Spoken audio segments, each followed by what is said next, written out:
सहनाववतो सहनौ भुनक्तु सह वीर्यङ्करवावहै तेजस्विनावधीतमस्तु मा विद्विषावहै। ॐ शान्ति शान्ति शान्ति। श्रुतिस्मृतिपुराणानाम् आलयं करुणालयं नमामि भगवत्पादं शङ्करं लोकशङ्करं। नमामि भगवत्पादशङ्करं लोकशङ्करम्। वन्दे तं सच्चिदानन्दं यतिवर्यं महामतिं वेदवेदान्तसारज्ञं सद्गुरुं प्रणतोऽस्म्यहम्। सदाशिवसमारम्भाम् शङ्कराचार्यमध्यमाम् अस्मदाचार्यपर्यन्ताम् वन्दे गुरुपरम्पराम्। अग्रे उपस्थितेभ्यः भवद्भ्यः सर्वेभ्यो जिज्ञासुभ्यः हार्दान् प्रणामान् समर्पयामि। ब्रह्मसूत्र शांकर भाष्ये तृतीयाध्याये तृतीये पादे एकसूत्रात्मकेऽस्मिन् चतुर्विंशतितमे सत्याद्यधिकरणे तस्मिन् सत्याद्यधिकरणे उपनिबद्धम् एकमात्रं सूत्रं द्विवारं पठित्वा सूत्रार्थं तद्भाष्यभागं च यथाचार्यानुग्रहं विचारयामः। इदं सूत्रं पादादितः अष्टात्रिंशं सूत्रम्। सर्वाग्रे शंकर भगवत् पूज्यपादानां प्रशस्ति श्लोकमेकं पठित्वा तेषां पादारविन्दयोः शिरसा प्रणिपत्य अनुग्रहं च प्राप्य प्रकृतम् अष्टात्रिंशं सूत्रं तद्भाष्यभागं च यथाचार्यानुग्रहं विचारयामः। सर्वाग्रे शंकर भगवत् पूज्यपादानां प्रशस्ति श्लोकमेकं द्विवारं पठामः। ओम श्री गुरुं भगवत्पादं शरण्यं भक्तवत्सलं शिवं शिवकरं शुद्धम् अप्रमेयं नमाम्यहम्। ओम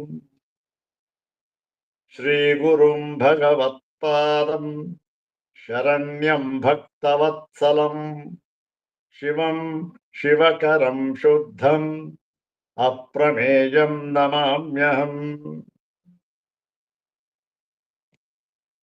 अथ श्रीमच्छंकर भगवतः कृतौ शारीरकमीमांसा भाष्ये तृतीये साधनाध्याये तृतीये पादे एकसूत्रात्मकं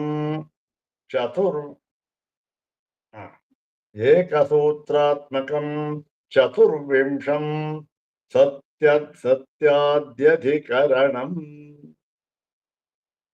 चतुर्विंशं सत्याद्यधिकरणम् इदानीं विचारयामः।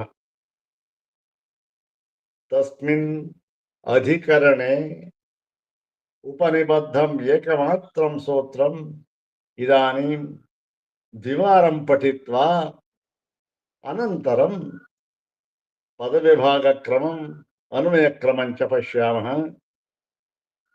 अग्रे तावत् द्विवारं पठामः सूत्रम्।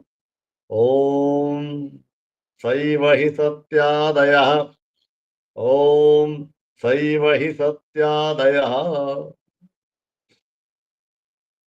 ಈ ಸೂತ್ರ ನೋಡಿ, ಹಿಂದಿನ ಸೂತ್ರದಲ್ಲಿ ಈ ನಾನೇ ನೀನಾಗಿದ್ದೀನಿ, ನೀನೇ ನಾನಾಗಿದ್ದೀಯೇ ಎಂಬತಕ್ಕಂತಹ ಈ ವ್ಯತಿಹಾರ ಕ್ರಮದಿಂದ ಬಂದಿರತಕ್ಕಂಥದ್ದನ್ನು ನಾವು ಹೇಗೆ ತಿಳಿಯಬೇಕು ಅಂದ್ರೆ, ಅಲ್ಲಿ ವಿಶೇಷಗಳನ್ನ ಬೇರೆ ಬೇರೆಯಾಗಿ ಹೇಳಿರುವುದರಿಂದ ಬೇರೆ ಬೇರೆಯಾಗಿ ತಿಳಿಯಬೇಕು. ಅದು ಎರಡೂ ಕೂಡ ಒಂದೇ ಉಪಾಸನೆ ಅಲ್ಲ. ಒಂದೇ ಉಪಾಸನೆ ಅಂದ್ರೆ ಒಂದೇ ಆದಿತ್ಯೋಪಾಸನೆಯನ್ನು ಹೇಳಿದ್ದಾರೆ. ಆ ಆದಿತ್ಯೋಪಾಸನೆಯನ್ನ ಅಲ್ಲಿ ಹೇಳಿದ್ದಾರಲ್ಲ, ಅಲ್ಲಿ ಹೇಳಿದ್ದ ಹಾಗೆ ಮಾಡಬೇಕು, ಇಲ್ಲಿ ಇಲ್ಲಿ ಹೇಗೆ, ಹೀಗೆ ಈ ಒಂದು ಈ ವ್ಯತಿಹಾರ ಕ್ರಮದಿಂದ ಬಂದಿದ್ದರು. ಅಲ್ಲಿ ವಿಶೇಷವನ್ನು ಹೇಳಿರುವುದರಿಂದ ಅದನ್ನ ನಾವು ಆ ಕ್ರಮದಲ್ಲೇ ಆ ವಿಶೇಷದಿಂದಲೇ ತಿಳಿಯಬೇಕು. ಅಂದ್ರೇನು? ಆ ವಿಶೇಷ ಯಾವ ವಿಶೇಷವನ್ನ ಯಾವುದಕ್ಕೆ ಹೇಳಿದೆಯೋ ಅದಕ್ಕೆ ಮಾತ್ರ ಸಂಬಂಧಪಟ್ಟಿದ್ದು, ಹಾಗೆ ಉಪಾಸನೆಯನ್ನು ಮಾಡಬೇಕು. ಹೇಗೆ ಗುಣಧರ್ಮಗಳನ್ನ ವಿಶೇಷಿಸಿ ಹೇಳಿದ್ದಾರೆಯೋ ಹಾಗೆ ಉಪಾಸನೆ ಮಾಡಬೇಕು. ಅಂದ್ರೇನು? ಇಲ್ಲಿ ಒಂದು ತರಹ ಧರ್ಮಗಳನ್ನು ಹೇಳಿದ್ದಾರೆ, ಇಲ್ಲಿ ಒಂದು ಗುಣಧರ್ಮಗಳನ್ನು ಹೇಳಿದ್ದಾರೆ. ಅಂದ್ರೆ ಅಲ್ಲಿ ಇದು ಆ ಗುಣಧರ್ಮ ಆ ಉಪಾಸನೆಗೆ, ಈ ಗುಣಧರ್ಮ ಈ ಉಪಾಸನೆಗೆ ಅಂತ ಹೇಳಿ ಎರಡೂ ಕೂಡ ಬೇರೆ ಬೇರೆಯ ಉಪಾಸನೆಗಳು ಎಂಬುದಾಗಿ ಸಿದ್ಧ ಮಾಡಿದ್ದಾಯಿತು. ಈಗ ಏನಾಯ್ತು?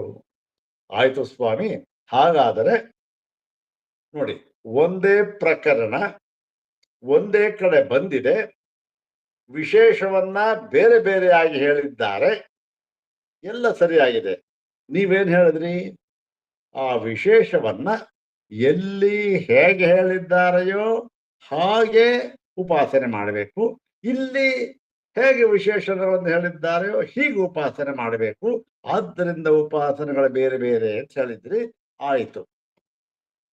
ಈಗ ನೋಡಿ, ಇನ್ನು ನಾವೊಂದು ವಾಕ್ಯ ಹೇಳ್ತೇವೆ, ಅದರಲ್ಲಿಯೂ ಕೂಡ ಇದೇ ಸಂದರ್ಭ, ಒಂದೇ ಉಪಾಸನೆಗೆ ಸಂಬಂಧಪಟ್ಟ ಹಾಗಿದೆ, ಒಂದೇ ವಾಕ್ಯ, ಎಲ್ಲ ಒಂದೇ ಇದೆ, ಮತ್ತೆ ಒಂದೇ ಶ್ರುತಿಯಲ್ಲೇ ಹೇಳಿದ್ದಾರೆ. ಹೀಗಿರುವಾಗ ನೀವು ಹೇಳಿದ್ರಿ ಇಲ್ಲೂ ಅಷ್ಟೇ ವಿಶೇಷಣವನ್ನು ಬೇರೆ ಹೇಳಿದ್ದಾರೆ, ಹಾಗ ಇಲ್ಲೂ ಬೇರೆ ಬೇರೆ ತಿಳಿಯಬೇಕು ಅಂತಾಯ್ತು. ಬೇರೆ ಬೇರೆ ತಿಳಿಯಬೇಕು ಅಂತ ಯಾವಾಗ ಆಯ್ತೋ, ನಿಮ್ಮ ಸಿದ್ಧಾಂತ ಸ್ವಾಮಿ, ಅದು ನಮ್ಮ ಸಿದ್ಧಾಂತ ಅಲ್ಲ. ನೀವು ಈಗ ತಾನೇ ಸಿದ್ಧ ಮಾಡಿದ್ರಲ್ಲ ಬೇರೆ ಬೇರೆಯಾಗಿ ತಿಳಿಯಬೇಕು ಅಂತ. ಅದೇ ರೀತಿ ಇಲ್ಲೂ ಕೂಡ ಬೇರೆ ಬೇರೆಯಾಗಿ ತಿಳಿಯಬೇಕು. ಬೇರೆ ಬೇರೆಯಾಗಿ ತಿಳಿದರೆ ನಿಮ್ಮ ಈ ಒಂದು ಈ ಏಕಮೇವಾದ್ವಿತೀಯತ್ವ ಅಂತ ಇದೆಯಲ್ಲ, ಅದು ಹೋಯಿತು. ಯಾಕೆ? ಇಲ್ಲಿ ಆ ಸಂದರ್ಭ ಹಾಗಿದೆ, ಇಲ್ಲಿ ಒಂದೇ ಎರಡು ಅಂತ ಇಲ್ಲೂ ಕೂಡ ಬೇರೆ ಬೇರೆ ಆಗಿ ಹೇಳಿದ್ರೆ ಆಯ್ತಲ್ಲ, ನಿಮ್ಮ ಒಂದು ಅದ್ವಿತೀಯತ್ವ ಹೊರಟೋಯ್ತು. ಯಾಕೆ? ಎರಡೂ ಸತ್ಯ ಅಂತ ಆಗಿಬಿಡುತ್ತೆ ಇಲ್ಲಿ ಅನ್ನುವ ಒಂದು ಪ್ರಕರಣ ತೆಗೆದುಕೊಂಡು, ಆಯ್ತಪ್ಪ ಅಲ್ಲಿ ಹಾಗೆ ಹೇಳಿದ್ವಿ, ಆದರೆ ಇಲ್ಲಿ ಹೀಗೆ ಹೇಳುತ್ತೇವೆ. ನೋಡಿ, ಒಂದೇ ಶ್ರುತಿ, ಒಂದೇ ಸಂದರ್ಭದಲ್ಲಿ ಬಂದಿರತಕ್ಕಂತಹ ವಾಕ್ಯ, ಇಷ್ಟೆಲ್ಲ ಇದ್ರೂ ಕೂಡ ಎಲ್ಲಿ ಹೇಗೆ ಒಂದು ಕಡೆ ಒಂದು ಈ ಧನಾತ್ಮಕವಾಗಿ ನಾವು ಅರ್ಥ ಮಾಡಬೇಕು, ಇನ್ನೊಂದು ಕಡೆ ಋಣಾತ್ಮಕವಾಗಿ ಅರ್ಥ ಮಾಡಬೇಕು. ಒಂದೇ ಸಂದರ್ಭ ಒಂದೇ ವಾಕ್ಯ ಎರಡು ಒಂದೇ ಕಡೆ ಒಂದೇ ತರಹ ಇದೆ. ಇದು ಹೇಗಿದು? ನೋಡಿ, ಎಂತಹ ಪಂಡಿತನೇ ಆದರೂ ಕೂಡ ಅವನು ವಾಕ್ಯ ಅರ್ಥ ಮಾಡ್ತಾನೆ. ವಾಕ್ಯ ಅರ್ಥ ಮಾಡಿದ್ರೆ ಹೌದು ಸ್ವಾಮಿ, ಹಿಂದಿನ ಒಂದು ಸಂದರ್ಭದಲ್ಲಿ ಹೇಳಿದ್ರಿ, ಯುಕ್ತಿಗಳನ್ನ ಕೊಟ್ಟಿದ್ರಿ, ಆ ಯುಕ್ತಿಗಳ ಪ್ರಕಾರ ಹೀಗೆ ಸಿದ್ಧವಾಯ್ತು, ಇಲ್ಲಿ ಹೀಗೆ ಸಿದ್ಧವಾಗಿ ಬಿಟ್ಟರೆ ನಿಮ್ಮ ಅದ್ವೈತ ಹೋಗಿ ಬಿಡುತ್ತೆ, ಅದ್ವೈತ ಸಿದ್ಧಾಂತ. ಅಯ್ಯಯ್ಯೋ, ಎಲ್ಲಾದ್ರೂ ಉಂಟೇನಪ್ಪ? ನಾವ್ ಹಿಂದೆ ಏನು ಪ್ರತಿಜ್ಞೆ ಮಾಡಿದ್ದೇವೆ? ಸರ್ವೇಷು ವೇದಾಂತೇಶು ವಾಕ್ಯಾನಿ ಏತಸ್ಯಾರ್ಥಸ್ಯ ಪ್ರತಿಪಾದಕತ್ವೇನ ಸಮನುಗತಾನಿ. ಪ್ರತಿಯೊಂದು ವಾಕ್ಯವೂ ಕೂಡ ಬ್ರಹ್ಮದಲ್ಲಿಯೇ ಸಮನ್ವಿತವಾಗಿವೆ. ಇದು ಹೇಗೆ ಅಂತಕ್ಕಂಥದ್ದನ್ನು ನಾವು ತೋರಿಸ್ಕೊಡ್ತೇವೆ ಅಂದ್ಬಿಟ್ಟು, ಎಂತಹ ಬ್ರಹ್ಮಕ್ಕೆ? ಬ್ರಹ್ಮ ಇದಾರಲ್ಲ, ಬೇಕಾಷ್ಟು ಬ್ರಹ್ಮ. ದಕ್ಷ ಪ್ರಜಾಪತಿ ಇದ್ದಾನೆ, ಈ ಸೃಷ್ಟಿ ಪ್ರಜಾಪತಿ ಇದ್ದಾನೆ, ಇನ್ನೋ ಪ್ರಜಾಪತಿ ಇದ್ದಾನೆ, ಯಾರೋ ಪ್ರಜಾಪತಿಗಳು ಬೇಕಾದ ಜನ ಇದ್ದಾರೆ. 14 ಜನ ಪ್ರಜಾಪತಿ ಇರ್ತಾರೆ ಪುರಾಣಗಳಲ್ಲಿ, 21 ಪ್ರಜಾಪತಿ ಇರ್ತಾರೆ. ಅದೆಷ್ಟು ಪ್ರಜಾಪತಿ ಇದೆಯೋ ಗೊತ್ತಿಲ್ಲ, ಯಾರು ಬೇಕು. ಇಲ್ಲಿ ಯಾರು ಅಂತಂದ್ರೆ, ಇಲ್ಲಿ ನೋಡಪ್ಪ, ಯಾರಿಂದ ಈ ನಾಮರೂಪಾತ್ಮಕವಾದ ಸಮಸ್ತ ಪ್ರಪಂಚವೆಲ್ಲವೂ ಕೂಡ ಯಾರಿಂದ ತೋರಿಕೊಂಡು, ಯಾರಲ್ಲಿಯೇ ಇದ್ದು ಮತ್ತೆ ಯಾರಲ್ಲಿಯೇ ಲೀನವಾಗಿ ಬಿಡುತ್ತದೆಯೋ ಆ ಬ್ರಹ್ಮವನ್ನು ನಾವು ಹೇಳ್ತಾ ಇರ್ತಕ್ಕಂಥದ್ದು ಯಾವುದೋ ದಕ್ಷ ಬ್ರಹ್ಮ ಅಥವಾ ಇನ್ನೊಂದು ಬ್ರಹ್ಮ ಅಲ್ಲ ಅಂತ ಹೇಳಿ, ಇಲ್ಲೂ ಕೂಡ ಅದನ್ನೇ ಹೇಳಿದೆಯಲ್ಲ. ಹಾಗಾದ್ರೆ ಇಲ್ಲೂ ಕೂಡ ಬೇರೆ ಬೇರೆ ಆಗಿ ತಿಳಿದುಕೊಳ್ಳೋಣ. ಬೇರೆ ಬೇರೆ ಆಗಿ ತಿಳಿದುಕೊಂಡ್ರೆ ನಿಮ್ಮ ಅದ್ವೈತ ಹೋಯ್ತು, ನೀವೇನ್ ಪ್ರತಿಜ್ಞೆ ಮಾಡದೆ ಹೊರಟೋಯ್ತು. ನೋಡಿ ಹೇಗೆ ಬರುತ್ತೆ ಸಂದರ್ಭ ಅಂದದಕ್ಕೆ ಹೇಳ್ತಾ ಇದ್ದಾರೆ. ನೋಡಪ್ಪ, ಅಲ್ಲಿ ಹಾಗೆ ಹೇಳಿದ್ವಿ, ಅಲ್ಲಿ ಸರಿಯಾಗಿದೆ. ಇಲ್ಲಿ ಇದನ್ನ ಹೀಗೆ ತಿಳಿಯಬೇಕು. ಏನ್ ಸ್ವಾಮಿ ಅಲ್ಲಿ ಹಾಗೆ ಹೇಳೋದಿಲ್ಲ, ನೋಡಿ ನಾವು ಅದನ್ನ ಸಿದ್ಧ ಮಾಡಿ ತೋರಿಸ್ತೇವೆ ಹೇಗೆ ಅಂತಕ್ಕಂಥದ್ದನ್ನ ಅಂತ ಹೇಳಿ ಆ ಒಂದು ಪ್ರಕರಣ ಸಂದರ್ಭವನ್ನು ತೆಗೆದುಕೊಂಡಿದ್ದಾರೆ. ಅದಕ್ಕೆ ಈ ಒಂದು ಬೃಹದಾರಣ್ಯಕದ ವಿಷಯ ವಾಕ್ಯ ತಗೊಂಡು ಅಲ್ಲಿ 2 ಕಡೆ ಒಂದೇ ಸಂದರ್ಭ, ಒಂದೇ ಪದವನ್ನು ಬಳಸಿದ್ದಾರೆ. ಹೀಗಾಗಿ ವಿಶೇಷಣಗಳನ್ನು ಇಲ್ಲೂ ಕೂಡ ಬೇರೆ ಬೇರೆಯಾಗಿ ಹೇಳಿದ್ದಾರೆ. ಹೀಗಾಗಿ ಇಲ್ಲೂ ಕೂಡ ನಾವು ಬೇರೆ ಬೇರೆಯಾಗಿ ತಿಳಿಯಬೇಕು. ಹಿಂದೆ ನೀವೇ ಸ್ವಾಮಿ ಸಿದ್ಧ ಮಾಡಿದ್ರಲ್ಲ, ಆಯ್ತು. ಅಂದ್ರೆ ಇಲ್ಲಪ್ಪ, ನೀವು ತಿಳ್ಕೊಂಡಿರ್ತಕ್ಕಂಥದ್ದು ತಪ್ಪು, ಇಲ್ಲಿ ಹೇಗೆ ಅರ್ಥ ಮಾಡಬೇಕು ಅಂತ ಅನ್ನೋದನ್ನ ನಾವು ಹೇಳ್ತೇವೆ ಅಂತ ಹೇಳಿ ಭಗವಾನ್ ಸೂತ್ರಕಾರರಾದ ಬಾದರಾಯಣರು ಸರ್ವಜ್ಞರು ಈ ಒಂದು ಸೂತ್ರವನ್ನು ಹೇಳಿದರು. ಸತ್ಯತ್ಯ ಸೈವಹಿ ಸತ್ಯಾದಯ ಅಂತಕ್ಕಂಥದ್ದು ಸತ್ಯಾದ್ಯಧಿಕರಣದಲ್ಲಿ. ಈ ಅಧಿಕರಣವನ್ನ ನಾಮಕರಣ ಮಾಡಿರ್ತಕ್ಕಂಥದ್ದು ಈ ಒಂದು ಭಗವತ್ಪಾದ ಶಂಕರು ವಿಂಗಡಣೆ ಮಾಡಿದ್ದಾರೆ. ಬಾದರಾಯಣರೇನು ಈ ಅಧಿಕರಣ ವಿಂಗಡಣೆ ಹಾಗೆ ಹೀಗೆ ಅಂತ ಮಾಡಿಲ್ಲ. ಇಲ್ಲಿ ಮಾಡಿರ್ತಕ್ಕಂಥದ್ದು ಶಂಕರ ಭಗವತ್ಪಾದರು. ಹಾಗಾಗಿ ಏನಾಗಿದೆ ನೋಡಿ, ಇಲ್ಲಿ ಹೇಗೆ ಅಧಿಕರಣಗಳನ್ನ ವಿಂಗಡಣೆ ಮಾಡಿದ್ದಾರೆಯೋ, ಅಂದ್ರೇನು, ಒಂದು ಅಧಿಕರಣಕ್ಕೆ ಸೇರಿದ್ದು ಈ ಸೂತ್ರ, ಈ ಸೂತ್ರ ಅದರ ಮುಂದಿನ ಅಧಿಕರಣಕ್ಕೆ ಸೇರಿದ್ದು, ಈ ಸೂತ್ರ ಹಿಂದಿನ ಅಧಿಕರಣಕ್ಕೆ ಸೇರಿದ್ದು ಅಂತ ವಿಂಗಡಣೆ ಮಾಡಿದ್ದಾರಲ್ಲ, ಅದನ್ನ ವಿಂಗಡಣೆ ಮಾಡಿರ್ತಕ್ಕಂಥದ್ದು ಈಗ ನಾವು ಶಾಂಕರ ಭಾಷ್ಯದ ಪ್ರಕಾರ ಇದನ್ನ ನಾವು ನೋಡ್ತಾ ಇದ್ದೇವೆ. ಆದರೆ ಬೇರೆಯ ಭಾಷ್ಯಗಳ ಪ್ರಕಾರ ಈ ತರಹ ಏನೂ ಇಲ್ಲ. ಉದಾಹರಣೆಗೆ ನೋಡಿ, ಮೊಟ್ಟ ಮೊದಲನೆಯ 4 ಚತುಸ್ತೋತ್ರ ಅಂತಕ್ಕಂಥದ್ರಲ್ಲೇನೂ ಇಲ್ಲ, ಮುಂದರದ್ದೇನೂ ಇಲ್ಲ. ಕೆಲವು ಕಡೆಗಳಲ್ಲೆಲ್ಲ ಏನಾಗಿದೆ, ಉದಾಹರಣೆಗೆ ಈ ಒಂದು ಈ ಆನಂದಾಧ್ಯಧಿಕರಣದಲ್ಲಿ ಮತ್ತೆ ಕೆಲವು ಬೇರೆ ಕಡೆ ಏನಾಗಿದೆ, ಒಂದು ಸೂತ್ರವನ್ನ ಇಲ್ಲಿ ನಾವು ಶಾಂಕರ ಭಾಷ್ಯದಿಂದ ಅಧ್ಯಯನ ಮಾಡುವಾಗ ಈ ಅಧಿಕರಣಕ್ಕೆ ಸೇರ್ತಿರ್ತಾರೆ. ಬೇರೆಯವರೇನ್ ಮಾಡಿರ್ತಾರೆ, ಆ ಕೊನೆ ಸೂತ್ರನ ಮುಂದಿನ ಅಧಿಕರಣ ಅವರೇನೋ ಹೇಳಿದ್ರೆ ಅದಕ್ಕೆ ಸೇರಿಸಿರ್ತಾರೆ. ಅಧಿಕರಣ ವಿಂಗಡಣೆ ಅಂತಕ್ಕಂಥದ್ದು ಇವರು ಮಾಡಿರ್ತಕ್ಕಂಥದ್ದು. ಯಾಕೆ, ಆ ಸಂದರ್ಭಕ್ಕೆ ತಕ್ಕಂತೆ ತಮ್ಮ ಒಂದು ಸಿದ್ಧಾಂತಕ್ಕೆ ಹೊಂದುವಂತೆ ಆ ಒಂದು ಸೂತ್ರಗಳನ್ನ ಅದನ್ನ ಜೋಡಿಸಿ ಆ ಅಧಿಕರಣಗಳನ್ನು ಕೊಟ್ಟಿದ್ದಾರೆ. ಅದರ ಪ್ರಕಾರ ನಾವು ಈಗ ಅಧ್ಯಯನ ಮಾಡ್ತಾ ಇರ್ತಕ್ಕಂಥ ಶಂಕರ ಭಗವತ್ಪಾದರವರ ಪ್ರಕಾರ ಅಧಿಕರಣ ಎಷ್ಟಿದೆ? 191 ಅಷ್ಟೇ. ಬೇರೆ ಬೇರೆ ಬೇರೆ ಬೇರೆ ಅದು ನಮಗೆ ಬೇಡ. 191 ಅಧಿಕರಣ. ಸೂತ್ರ ಸಂಖ್ಯೆ ಎಲ್ಲರದು ಒಂದೇ ಆಗಿದೆ, 550 ಸೂತ್ರ. ಹೀಗೆ ಈ ಅಧಿಕರಣದಲ್ಲಿ ಏನನ್ನು ಹೇಳ್ತಾರೆ ನೋಡೋಣ. ಓಂ ಸೈವಹಿ ಸತ್ಯಾದಯ, ಸೈವಹಿ ಸತ್ಯಾದಯ, ಸಾ ಏವ ಹಿ ಸತ್ಯಾದಯ, ಅಯಂ ಪದ ವಿಭಾಗ ಕ್ರಮ. ಸಾ ಏವ ಹಿ ಸತ್ಯಾದಯ. ಇಲ್ಲಿ ಸಾ ಅಂತ ಯಾಕೆ ಮಾಡಬೇಕು? ದೈವ ಹಿ ಸತ್ಯಾದಯ ಅಂತ ಇದೆ, ಸ ಏವ ಅಂತ ಮಾಡೋಣ. ಸ ಅಂತ ಸ್ತ್ರೀಲಿಂಗ ಯಾಕೆ ಮಾಡ್ಬೇಕು ಸ್ವಾಮಿ? ಪುಲ್ಲಿಂಗ ಮಾಡಿದ್ರು ಹೊಂದುತ್ತಲ್ಲ. ಸೈವ ಅಂತ ಅನ್ನೋದನ್ನ ಬಿಡಿಸಿದ್ರೆ ಸಾ ಏವ ಬೇಕಾದ್ರೂ ಆಗಬಹುದು, ಸ ಏವ ಬೇಕಾದ್ರೂ ಆಗಬಹುದು. ಸಾ ಏವ ಅಥವಾ ಸ ಏವ ಅಂದ್ರೆ ಸಹ ಏವ ಬೇಕಾದ್ರೂ ಆಗ್ಬಹುದು. ಸಹ ಏವ ಅಂತ ಯಾಕೆ ಮಾಡಬಾರ್ದು ಅಂದ್ರೆ ಮಾಡೋ ಹಾಗೆ ಇಲ್ಲ. ಮಾಡ್ಬೇಕಾದ್ರೆ ಯಾಕೆ ಮಾಡಬಾರದು ಅಂದ್ರೆ ಇದು ಈ ಸಾ ಅನ್ನುವ ಪದ, ಈ ಅಂದ್ರೆ ಯಾವ್ದು ಸಾ ಅನ್ನುವ ಪದ, ಇದು ಯಾವ ಶಬ್ದ? ಇದು ತತ್ ಶಬ್ದ, ಹೌದ್ ತಾನೆ? ದಕಾರ ಅಂತ ಸ್ತ್ರೀಲಿಂಗ, ತತ್ ಶಬ್ದ ಏನಾಗುತ್ತೆ? ಸಾ ತೇ ತಾಹ ಸಾಂ ತೇ ತಾಹ ತಯಾ ತಾಭ್ಯಾಂ ತಾಭಿ ತಸ್ಯೈ ತಾಭ್ಯ, ಹೀಗೆ ಹೋಗುತ್ತೆ. ಇಲ್ಲಿ ಸಾ ಅಂತಂದ್ರೆ ಸ್ತ್ರೀಲಿಂಗ ಯಾಕೆ? ಮುಂದೆ ಏನಿದೆ? ಯಾವುದಕ್ಕೆ ಇದು ವಿಶೇಷಣವಾಗಿದೆ ಅಂದ್ರೆ ಸಾ ವಿದ್ಯಾ. ವಿದ್ಯಾ ಅಂತಕ್ಕಂಥದ್ದು ಯಾವುದು? ಸ್ತ್ರೀಲಿಂಗ. ಆದ್ದರಿಂದ ಇಲ್ಲಿ ಸಾ ಅಂತಲೇ ಮಾಡಬೇಕು. ಸಾ ಏವ ಸಾ ಏವ ಹಿ ಸತ್ಯಾದಯ ಇತಿ ಚತುಷ್ಪದಾತ್ಮಕಮಿದಂ ಸೂತ್ರಂ. ಅನ್ವಯ ಏನಾಗುತ್ತೆ ಅಂದ್ರೆ ಇಲ್ಲಿ ಅನ್ವಯನ ಸ್ವಲ್ಪ ನಾವು ಯಾವುದು ಇಲ್ಲಿ ವಿಷಯವಾಕ್ಯ ತಗೊಂಡಿದ್ದಾರೆ ಅದನ್ನು ನಾವು ನೋಡಿ ಅನ್ವಯ ಮಾಡಿಕೊಂಡ್ರೆ ಚೆನ್ನಾಗಿ ಅರ್ಥ ಆಗತ್ತೆ. ಬರೀ ಇದನ್ನೇ ಅನ್ವಯ ಮಾಡಿಬಿಟ್ರೆ ಏನು ಅರ್ಥವಾಗೋದಿಲ್ಲ. ಆದ್ದರಿಂದ ಏನಿದು? ಏನು ಸಾ ಏವ ಹಿ ಅಂದ್ರೇನು? ಸಾ ವಿದ್ಯಾ ಏವ ಅಂತಂತ. ಸಾ ವಿದ್ಯಾ ಅಂದ್ರೆ ಕಾ ವಿದ್ಯಾ, ಆ ವಿದ್ಯೆಯು ಯಾವ ವಿದ್ಯೆ ಅಂತಂದ್ರೆ ಅದನ್ನ ಹೇಳ್ತಾರೆ. ಅಂದ್ರೇನು? ಸಾ ಏವ ಅಂತಂದ್ರೆ ಯಾ ಸತ್ಯವಿದ್ಯಾ, ಯಾ ಸತ್ಯವಿದ್ಯಾ ಬೃಹದಾರಣ್ಯಕೆ ತಯೋಹೈತದ್ ಮಹದ್ಯಕ್ಷರಂ ಮಹದ್ಯಕ್ಷಂ ಇತ್ಯತ್ರ ಶ್ರೂಯತೆ.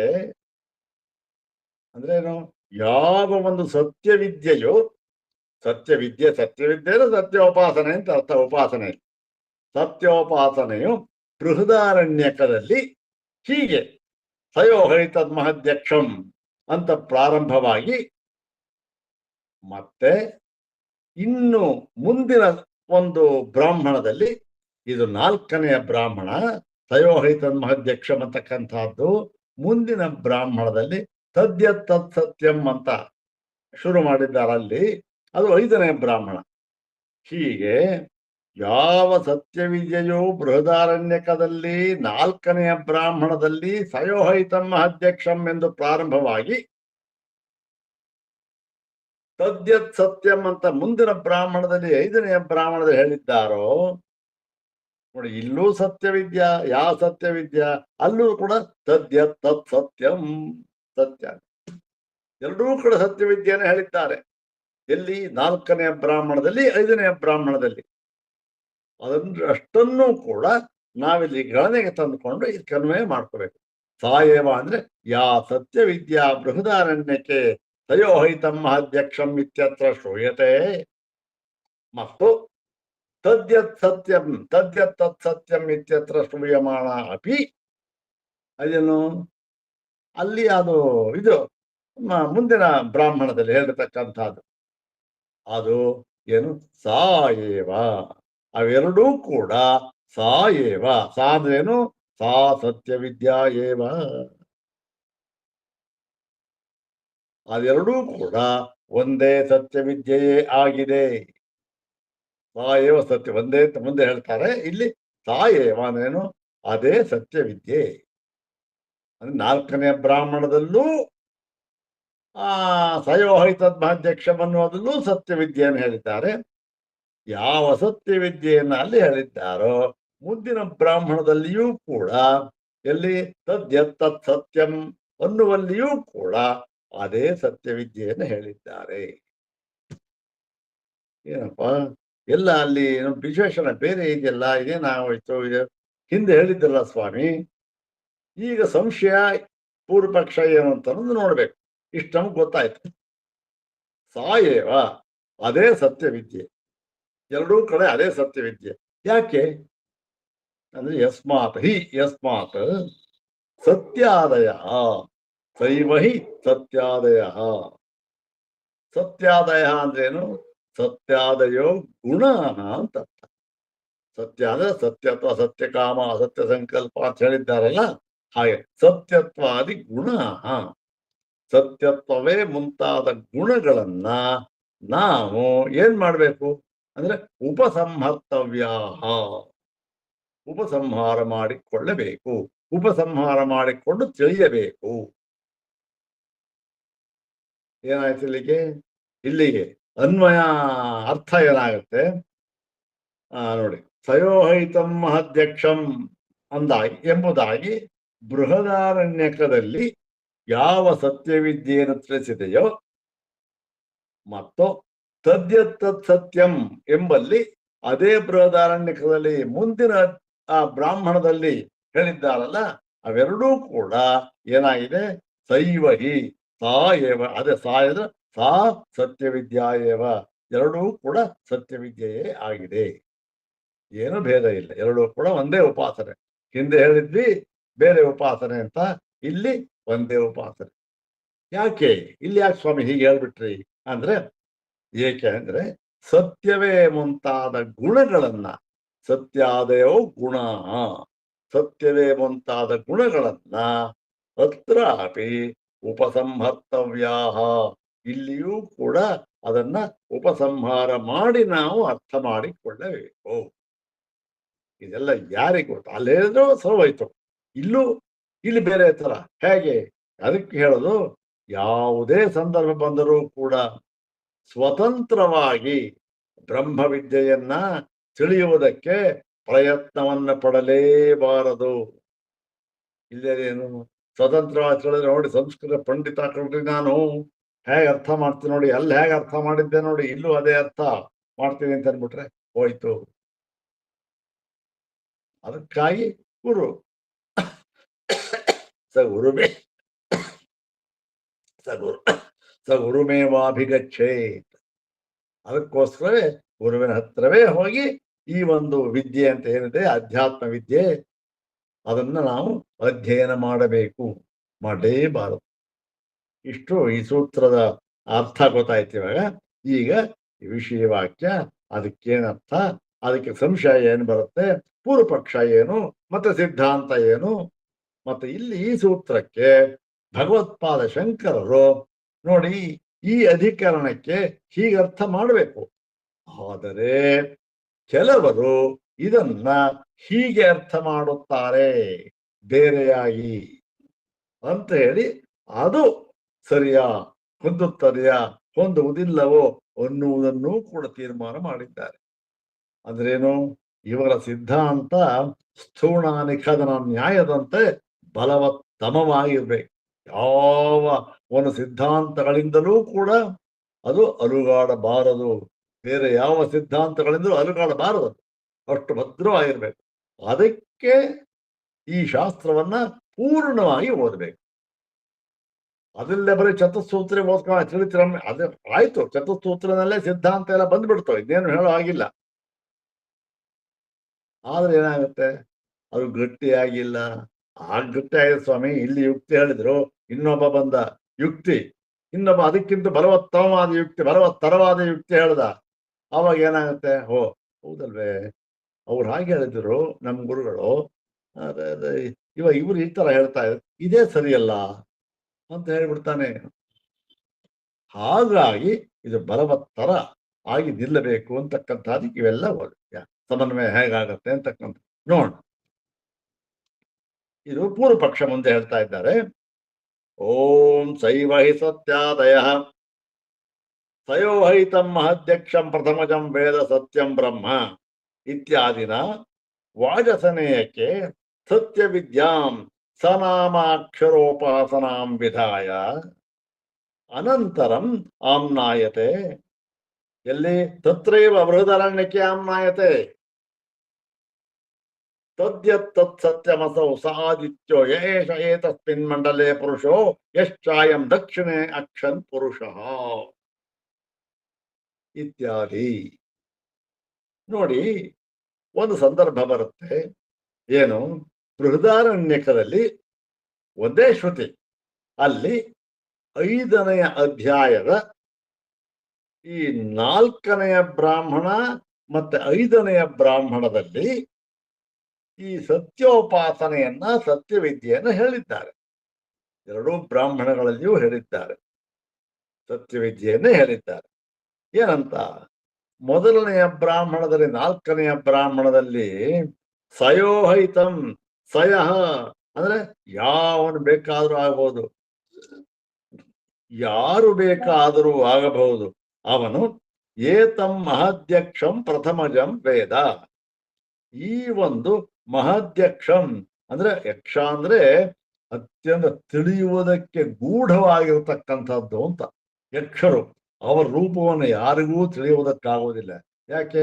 ಒಂದು ಕಡೆ ನಮ್ಮ ಹತ್ರ ಬಂದ್ರಿ, ಅವಾಗ ಏನ್ ಮಾಡ್ತಾರೆ, ಗಂಡಸಾಗಿ ಬರ್ತಾನೆ, ಇನ್ನೊಬ್ಬರ ಹತ್ರ ಹೋಗ್ತಾನೆ, ಹೆಣ್ಣಾಗಿ ಹೋಗ್ಬಿಡ್ತಾನೆ.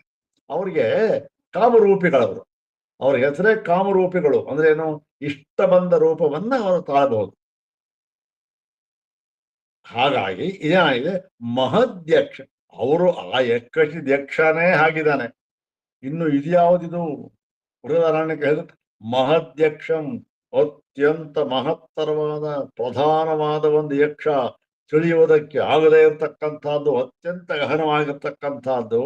ಮತ್ತೆ ಪ್ರಥಮಜಂ, ಪ್ರಪ್ರಥಮವಾಗಿ ತೋರಿಕೊಂಡಂತಹ ಒಂದು ತತ್ವ ಇದು. ಸೃಷ್ಟಿ ತೋರ್ಕೊಂತಷ್ಟೇ, ಅವ್ಯಕ್ತವಾಗಿತ್ತು, ವ್ಯಕ್ತವಾಯ್ತು, ತೋರ್ಕೊಂಡಂತ. ಇದನ್ನ ಯಾರು, ಯಾವನೇ ಆಗಲಿ, ಇಂಥವನು ಅಂಥವನು ಅಂತಿಲ್ಲ, ಯಾವನೇ ಆಗಲಿ, ಸತ್ಯಂ ಬ್ರಹ್ಮ, ಸತ್ಯ ಬ್ರಹ್ಮವೆಂದು ವೇದ ತಿಳಿಯುತ್ತಾನೆಯೋ, ಇಷ್ಟು ಹೀಗಿದೆ ಅಲ್ಲಿ ವಾಕ್ಯ. ಎಲ್ಲಿ? 4ನೆಯ ಬ್ರಾಹ್ಮಣದಲ್ಲಿ. ಇಲ್ಲಿ ಏನು? ಈ ಸತ್ಯಂ ಬ್ರಹ್ಮ, ಸತ್ಯಂ ಸತ್ಯ ಬ್ರಹ್ಮವನ್ನು, ಸತ್ಯ ಬ್ರಹ್ಮ ಅಂದ್ರೆ ಏನು ಅಂದ್ರೆ ಅವರ ವಿಚಾರ ಸ್ವಲ್ಪ ತಿಳ್ಕೊಳ್ಬೇಕು. ಈ ಸತ್ಯ ಬ್ರಹ್ಮ ಅಂತಕ್ಕಂಥ ಸತ್ಯ ಅಂತ ಒಂದು ವಿಶೇಷಣೆ ಕೊಟ್ಟಿದ್ದಾರಲ್ಲ, ಯಾತಕ್ಕೆ? ಮತ್ತೆ ಅವನು ಏನವನು? ಅಸತ್ಯ ಬ್ರಹ್ಮ ಏನು ಅಂದ್ರೆ, ಆ ಅಸತ್ಯ ಬ್ರಹ್ಮ ಅವನಿಂದ ಪ್ರಜಾಪತಿ, ಪ್ರಜಾಪತಿಯಿಂದ ಎಲ್ಲ ನಮ್ಮ ನಾಮರೂಪಾತ್ಮಕವಾದ ಪ್ರಪಂಚ ಎಲ್ಲ ಹುಟ್ಟು, ಅವನ ಕಾರಣ. ಇಂತಹ ಸತ್ಯ ಬ್ರಹ್ಮ ಏನಾಗಿದ್ದಾನೆ? ನಾಮರೂಪಾತ್ಮಕವಾದ ಪ್ರಪಂಚವನ್ನ ಸೃಷ್ಟಿ ಮಾಡದ ಅಂತ ಇದೆ. ಇಲ್ಲಿ ನಾಮರೂಪಾತ್ಮಕವಾದ ಪ್ರಪಂಚ ಸೃಷ್ಟಿ ಮಾಡದ ಅಂದ್ರೆ ಅದೇ ಬ್ರಹ್ಮ ನಾಮರೂಪಾತ್ಮಕವಾಗಿ ತೋರಿಕೊಂಡನು. ಅವ್ಯಕ್ತವಾಗಿದ್ದ, ಈಗ ವ್ಯಕ್ತನಾಗಿ ತೋರ್ಕೊಂಡ. ವ್ಯಕ್ತವಾಗಿ ತೋರ್ಕೊಂಡಾಗ ಹೇಗೆ ತೋರ್ಕೊಂಡ ಅಂದ್ರೆ, ಸತ್ಯತ್ಯಕ್ಷಾಭವತ್ ಸತ್ಯಂಚಾನೃತಂಚ. ಸತ್ತು ಮತ್ತೆ ತ್ಯತ್ತು ಇದ್ರಲ್ಲಿ ಬರ್ತಾ ಇಲ್ಲಿ ತೈತ್ರಿಯದಲ್ಲಿ, ಅದ್ರಲ್ಲಿ ಸತ್ತು ಮತ್ತೆ ಸತ್ಯ ಮತ್ತೆ ಅನೃತ ಎರಡು ರೂಪದಿಂದ ತೋರಿಕೊಂಡ ಅಂತ. ತೋರ್ಕೊಳ್ಬಹುದು ಸ್ವಾಮಿ. ಅದಕ್ಕೂ ಈ ಸತ್ಯಕ್ಕೂ ಏನು ವಿಶೇಷಣ ಇದೆಯಲ್ಲ, ಅದಕ್ಕೂ ಇದಕ್ಕೂ ಸಂಬಂಧ ಏನು ಅಂದ್ರೆ ಹೇಳ್ತಾ ನೋಡಪ್ಪ, ಸತ್ಯಂ ಅಂದ್ರೆ ಇದನ್ನ ಹೇಳ್ತಾ ಇದೆ. ಯಾವುದು? ಈ ಬ್ರಹ್ಮವೇ ಸತ್ತಾಗಿಯೋ ತೋರಿಕೊಂಡಿತು, ತ್ಯತ್ತಾಗಿಯೋ ತೋರಿಕೊಂಡಿತು ಅನ್ನುವುದನ್ನ ಈ ಸತ್ಯ ಅಂತ ಹೇಳ್ತಾ ಇದ್ದೆ. ಅದ್ಯಾಕೆ ಸ್ವಾಮಿ? ಸತ್ತು ತ್ಯತ್ತು ಅಂದ್ರೆ ಏನೋ, ಒಂದು ಋತ ಒಂದು ಅನೃತ, ಸತ್ಯ ಒಂದು ಅನೃತ ಒಂದು ಅಂತ ಇದೆ. ಈ ಸತ್ಯ ಒಂದು ಅನೃತ ಅಂತ ಇಲ್ವೇ ಇಲ್ವಲ್ಲ ಅಂದ್ರೆ, ಇಲ್ಲಪ್ಪ ಇದೆ. ಏನಂತ? ಸತ್ಯ ಅಂತನ್ನುವಾಗ ನಾವು ಅದನ್ನ ವಿಭಾಗ ಮಾಡಿಕೊಳ್ಳಬೇಕು ಅಕ್ಷರಗಳನ್ನ. ಅದೇ ಸ ನಾಮಾಕ್ಷರೋಪಾಸನ. ನಾಮಾಕ್ಷರಗಳು, ಆ ಹೆಸರಿನ ಅಕ್ಷರ ಇದೆ, ಅದಕ್ಕೆ ಒಂದೊಂದಕ್ಕೂ ಒಂದೊಂದು ಹೆಸರಿದೆ.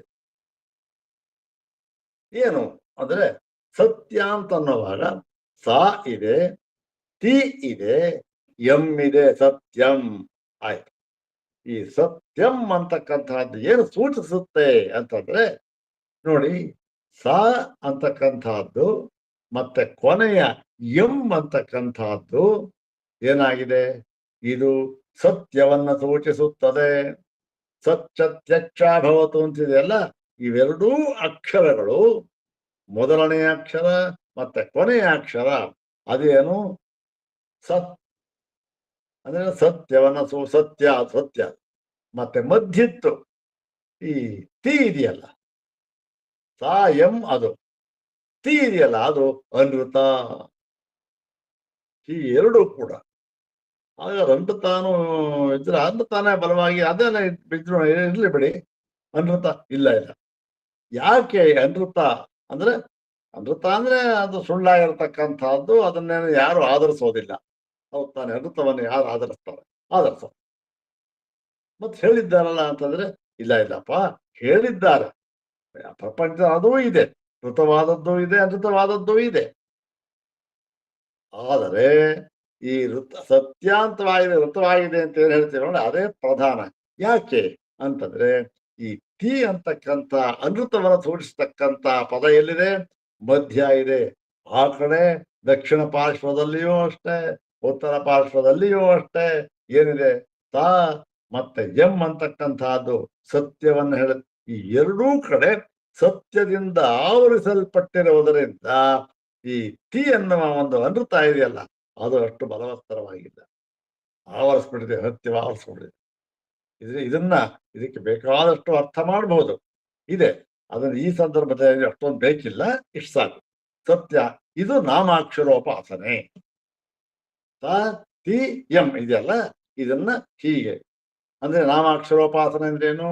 ಸಾ ಮತ್ತೆ ಎಂ ಎಂಬ ಅಕ್ಷರಗಳನ್ನು ಸತ್ತಾಗಿಯೂ ಮತ್ತೆ ಮಧ್ಯದ ತಿ ಅಕ್ಷರವನ್ನು ತೆತ್ತಾಗಿಯೂ, ಸತ್ ತ್ಯತ್ ಹೀಗೆಂಬುದಾಗಿ ಉಪಾಸನೆ ಮಾಡಬೇಕು. ಸತ್ಯಮ್ಮ, ಇದು ನಾಮಾಕ್ಷರೋಪಾಸನೆ. ಗೊತ್ತಾಯ್ತಲ್ಲ?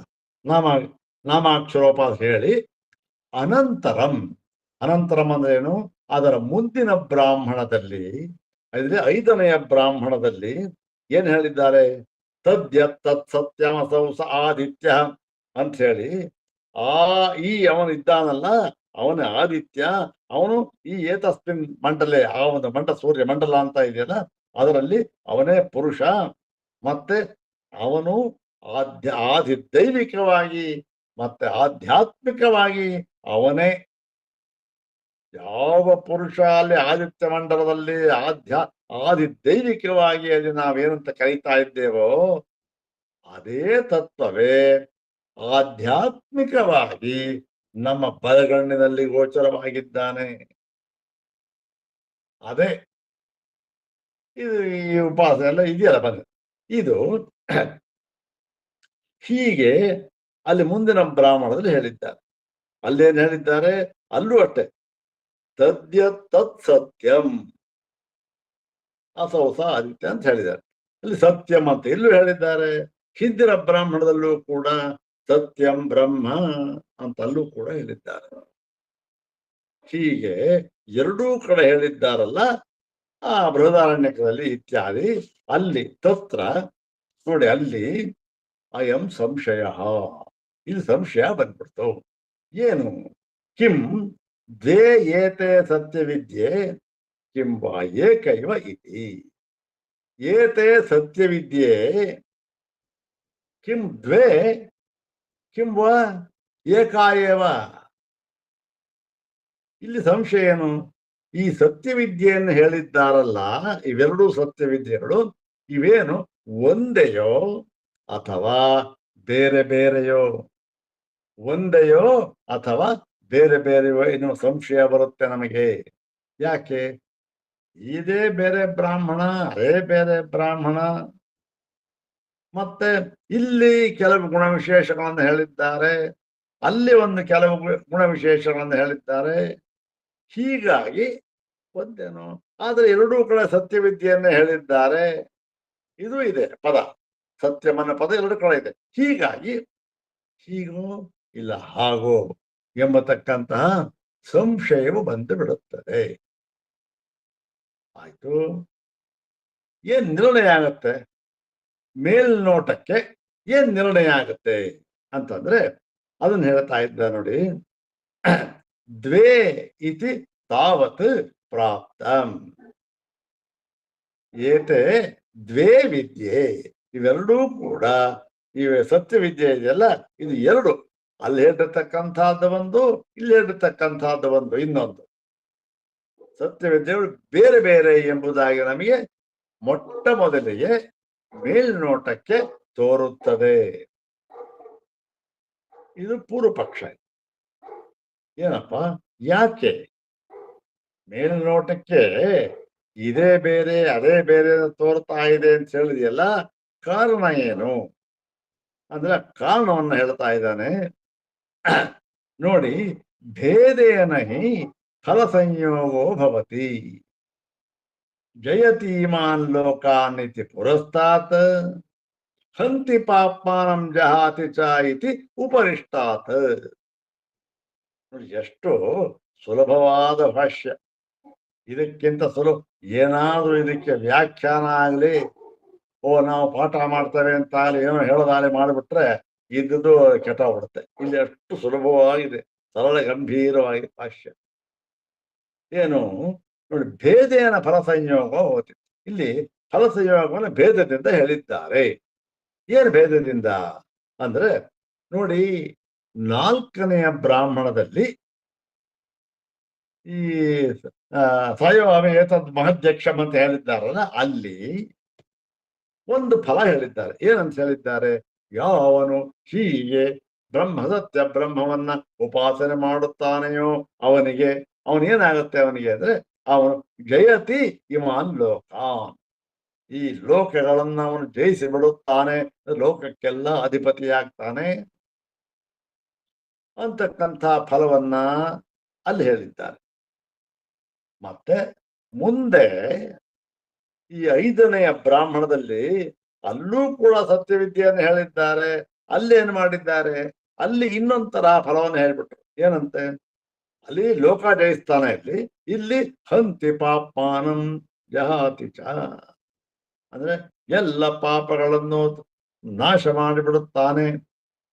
ಆ ನಾಶ ಮಾಡಿಬಿಡುತ್ತದೆ ಅಸತ್ಯವಿದೆ ಫಲ ಇದು, ಮತ್ತೆ ಬಿಟ್ಟು ಹೋಗ್ಬಿಡುತ್ತೆ ಎಲ್ಲ ಅಂತ ಅಲ್ಲಿ ಹೇಳಿದ್ದಾರೆ. ಉಪನಿಷ್ಠಾದ ಮುಂದೆ ಈಗೇನಾಗಿದೆ ನೋಡಿ ಸ್ವಾಮಿ, ಫಲ ಬೇರೆ ಬೇರೆಯಾಗಿ ಹೇಳಿದ್ದಾರೆ.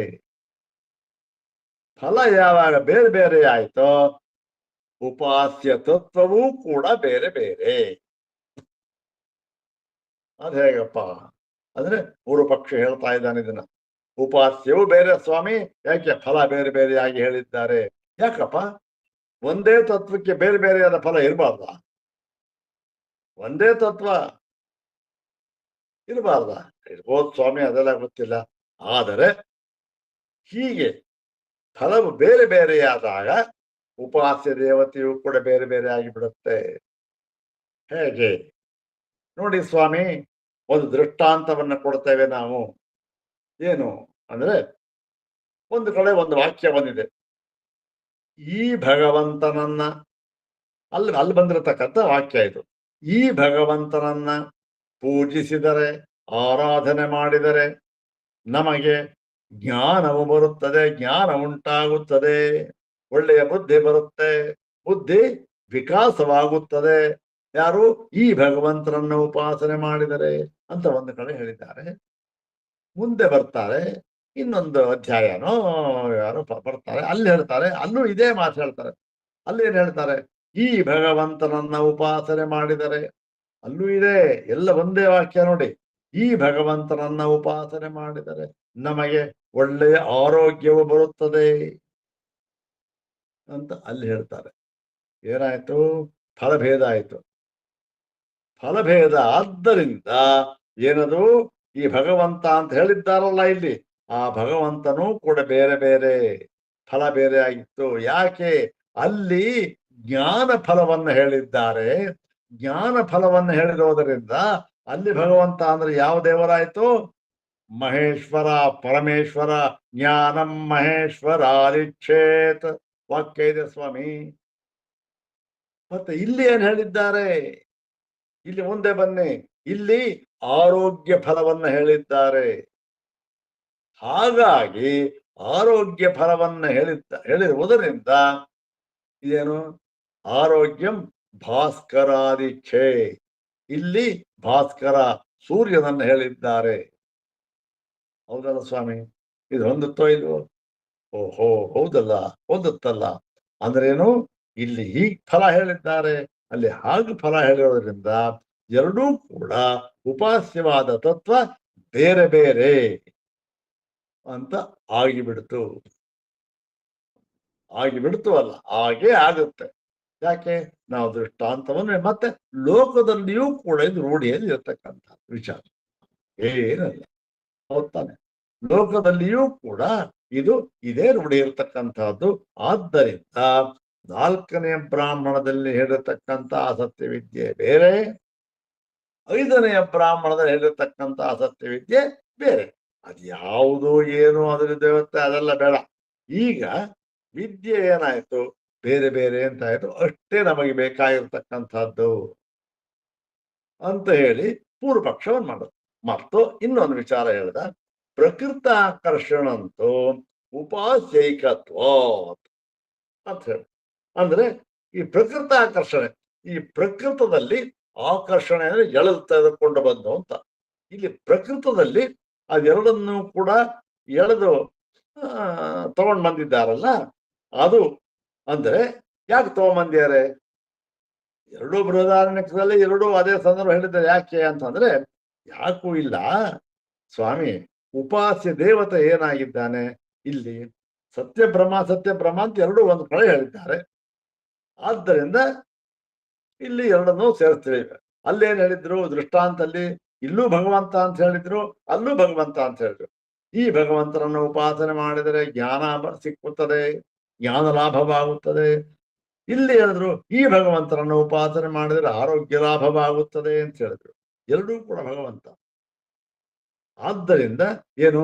ಎರಡೂ ಕೂಡ ಉಪಾಸ್ಯ ತತ್ವ ಒಂದೇ ಎಂದು ಸೂಚಿಸುವುದಕ್ಕೆ ಇಲ್ಲಿ ಇದನ್ನು ಎರಡನ್ನು ತೆಗೆದುಕೊಂಡು ಬಂದಿದ್ದಾರೆ. ಹೀಗಾಗಿ ಎರಡೂ ಕೂಡ ಬೇರೆ ಬೇರೆ ಉಪಾಸನೆಗಳು. ಒಂದೇ ಉಪಾಸನೆ ಇರಬಹುದು, ಒಂದು ಕಡೆ ಹೇಳಿರಬಹುದು, ಆದರೂ ಕೂಡ ಎರಡೂ ಕೂಡ ಬೇರೆ ಬೇರೆ ಉಪಾಸನೆಗಳು ಸ್ವಾಮಿ. ಬೇರೆ ಬೇರೆ ಉಪಾಸನೆಗಳು ಅಂತ ಆದಾಗ ಏನಾಯ್ತು? ಆ ಒಂದು ಏಕಮೇವಾದ್ವಿತೀಯವಾದ ಪರಬ್ರಹ್ಮ ಅಂತ ಹೇಳಿದ್ರಲ್ಲ, ಅದು ಏನು ಹೊಂದೋದಿಲ್ಲ. ಯಾಕೆ? ಎರಡೂ ಕೂಡ ಸತ್ಯಬ್ರಹ್ಮ ಉಪಾಸನೆ, ಎರಡೂ ಕೂಡ ಸತ್ಯವಾಗಿರತಕ್ಕಂಥದ್ದು. ಯಾವಾಗ ಎರಡು ತತ್ವ ಸತ್ಯವಾಗಿದೆ ಅಂತ ಆಯ್ತು, ನಿಮ್ಮ ಅದ್ವೈತ ಹೋಯ್ತು. ಈಗೇನ್ ಮಾಡ್ಬೇಕು ನೋಡಿ, ಇದನ್ನ ಸಿದ್ಧ ಮಾಡ್ಬೇಕು. ಇಲ್ಲಿ ಇಲ್ಲಪ್ಪ, ಇದು ಒಂದೇ. ಅಲ್ಲಿ ಹೇಳಿದ್ರು ಹಿಂದೆ ಇಲ್ಲ ಇಲ್ಲ, ಇದರ ವಿಶೇಷತೆ ಬೇರೆ ಬೇರೆಯಾಗಿ ವ್ಯತಿಹಾರದಿಂದ ಹೇಳಿದ್ದಾರೆ, ಆಧ್ಯಾನಕ್ಕಾಗಿ ಹೇಳಿದ್ದಾರೆ. ಆಧ್ಯಾನ ಅಂದ್ರೆ ಧ್ಯಾನ, ಅದಕ್ಕಾಗಿ ಹೇಳಂತ ಅಲ್ಲಿ ಹೇಳಿದ್ರು. ಇಲ್ಲಿ ಅದಕ್ಕೆ ವ್ಯತಿರಿಕ್ತವಾದ ಸಿದ್ಧಾಂತ. ಇಲ್ಲಿ ಯಾರಿಗೆ ಗೊತ್ತಾಗುತ್ತೆ? ಒಂದೇ ವಾಕ್ಯ. ಆದ್ದರಿಂದ ಇಲ್ಲಿ ಭಾಷ್ಯ ಇಲ್ಲದೆ ಇದ್ರೆ ಇವೆಲ್ಲ ಹೇಗೆ ಗೊತ್ತಾಗ್ತಾ ಇತ್ತು ನಮಗೆ? ಭಾಷ್ಯವನ್ನಿದ್ದಾರೆ. ಈಗ ಮುಂದಿನ ಭಾಗದಲ್ಲಿ ಸಿದ್ಧಾಂತವನ್ನು ಹೇಳ್ತಾರೆ. ಇಲ್ಲ ಇಲ್ಲ, ಇವೆರಡೂ ಕೂಡ ಈ ಸತ್ಯವಿದ್ಯೆ ಅಂತ ಹೇಳಿದ್ದಾರ, ಸತ್ಯ ಉಪಾಸನೆ ಅಂತ, ಇವೆರಡೂ ಕೂಡ ಒಂದೇ ಅಂತ ಹೇಳಿ ಅದನ್ನ ಸಿದ್ಧ ಮಾಡ್ತಾರೆ. ಅದನ್ನ ನಾಳೆಯ ಭಾಗದಲ್ಲಿ ನೋಡೋಣ, ನಾಳಿನ ಭಾಗದಲ್ಲಿ ನೋಡೋಣ. ಓಂ ಶಾಂತಿ ಶಾಂತಿ ಶಾಂತಿ. ಓಂ ತತ್ಸತ್.